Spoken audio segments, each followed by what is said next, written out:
Good afternoon, everyone. Welcome to the KSB State House update for Monday, March 29th.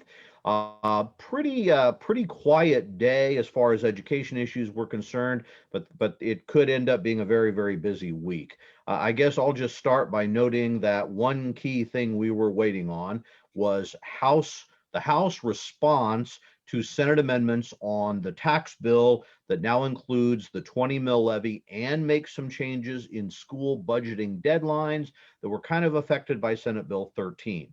Bill I'm talking about is House Bill 2104. The Senate passed that last week, including some amendments that we were supporting.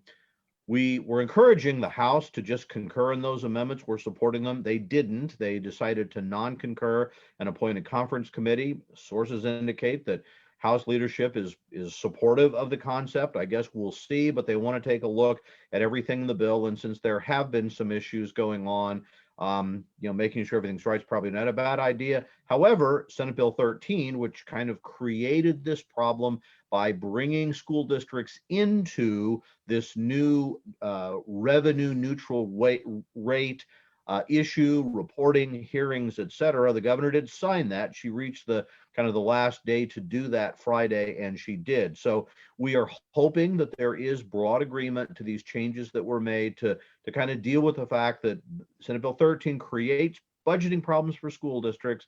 We hope we have a reasonable solution, and that's been taken care of. But as at this point, the House has asked to put that in a conference committee. The Senate agreed, and we'll just have to keep monitoring that. That was the big action. Guys, what else have we kind of been following today? Well, I guess we're hearing rumors, of course, that 2119, the big House education bill, may be dragged over the line for tomorrow for possible debate. So we are anxiously awaiting for the House to complete its business today, form its calendar a little later this evening, and then we'll see if 2119. Of course, this is the bill that includes the Gannon funding, but also includes things we really don't like, which is basically an effort to privatize education. And so we are urging all our members to contact legislators to vote against this bill. Of course, we have to wait to see if it's on the calendar for tomorrow. That's one of the things we've been following today. Part of the rumors is that the House may also do their budget, which they haven't done.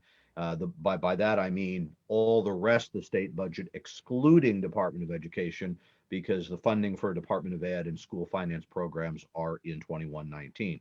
So that'll be a key thing to wait and see. It would be expected that those could take quite a while. The House has a lot of bills to get to, as does the Senate, but none of the education bills we're following were scheduled for floor action today. Might just quickly mention a couple of those. I'm not necessarily going to try to remember the bill numbers. You guys can shout them out if you want. The House would still have to consider the dual enrollment bill. I think that's Senate Bill 32, the Vision Standard Bill, now including some school medication issues. That's Senate Bill 62, foster care report card. That's Senate Bill 51. And the new financial literacy mandate, the number of which escapes me, all would be items that have not moved through House general orders yet. Senate, on the other hand, has still to work potentially House Bill 2287, the Kansas Promise Scholarship Act, which did come out. House Bill, what is it, Leah, 2039, the Civics Bill, which the House has passed, the Senate has not yet considered. That has yet to go through the full Senate. And the Senate Bill 173, which is kind of the at-risk bill that also deals with making high-density weighting permanent. So all of those are bills which theoretically will need to get through the process before Wednesday. Now, if they've passed one House, they're conferenceable, which means that it's possible that the other chamber could agree to these and ultimately approve a conference committee report.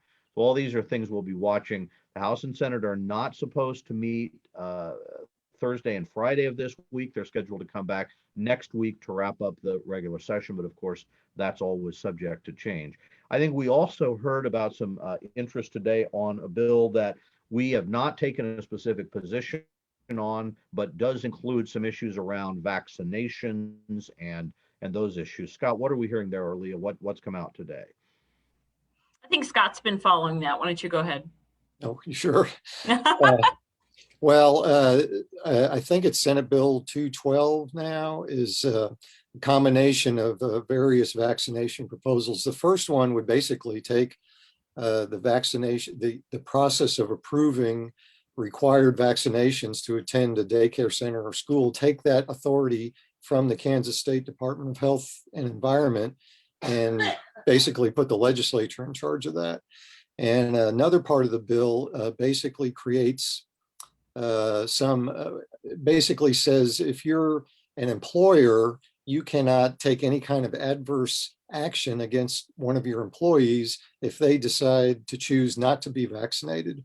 It also creates some immunities for a person who decides not to get vaccinated if in fact they get someone sick because they are not vaccinated. So a lot of kind of anti-vaccination sentiment in this bill. There's a lot of people coming together, a broad coalition, Chamber of Commerce, health groups are saying, put the brakes on this. We need to talk about it some more. So this is something that obviously could affect schools down the road if it were to become law, but I think now it's going to be slowed down a bit. Might also note that the House today gave first round approval to, I think it's now in Senate Bill 50, is sort of their slimmer tax cut bill. I remember that for several years now, there have been efforts to provide some income tax relief, I guess you'd say, for businesses. Concerns about Kansas being competitive on corporate tax rate, but there's also been concerns about deductions for Kansas taxpayers on their federal tax code going back to the Trump administration tax cuts and how that affected Kansas ratepayers.